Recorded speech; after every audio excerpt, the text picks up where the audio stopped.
Hello everyone, welcome to Small Model Car. Today we have got a 2019 Chevy Silverado. This casting is by Greenlight and is in 1:64 scale. Now this particular casting looks like a base model, I would say, because you got black dot bumpers, not a lot of chrome on grill anyways, and that's all most of the trucks here are if you go for the space or commercial model, I guess. Now the front, you still get nicely detailed headlamps which are painted with turn indicators. You get a Chevy badge, lower bumper finished in black with some tow hooks, as you can see on both the sides. You do get both the mirrors and antenna on the top. Windshield wipers are also there, part of the glass.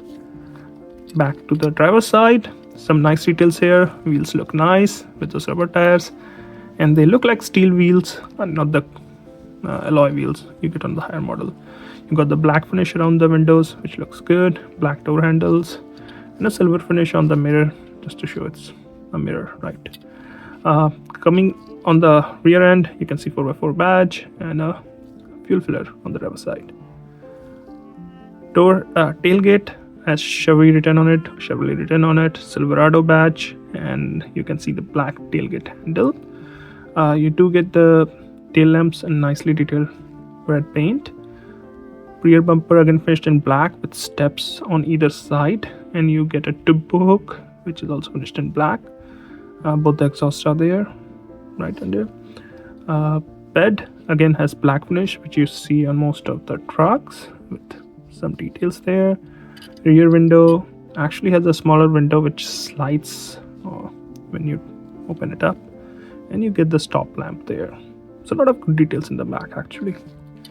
On the passenger side, looks almost identical. The only difference, no fuel filler here. The Silverado badge is also here on the fender, like the other side.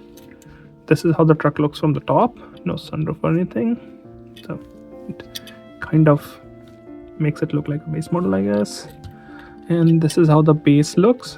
Has some good details with the metal base. You can see that's for the, I think, engine cooling, I think for the oil. And then you get the exhaust and a propeller shaft going from front to back. Spare tire finished in metal. So a lot of good details on this truck, and I think it's a nice looking truck. If you're into trucks, I think you're gonna like it. It looks nice and looks really good. Well, those are my thoughts. Thank you for watching. Have a good day.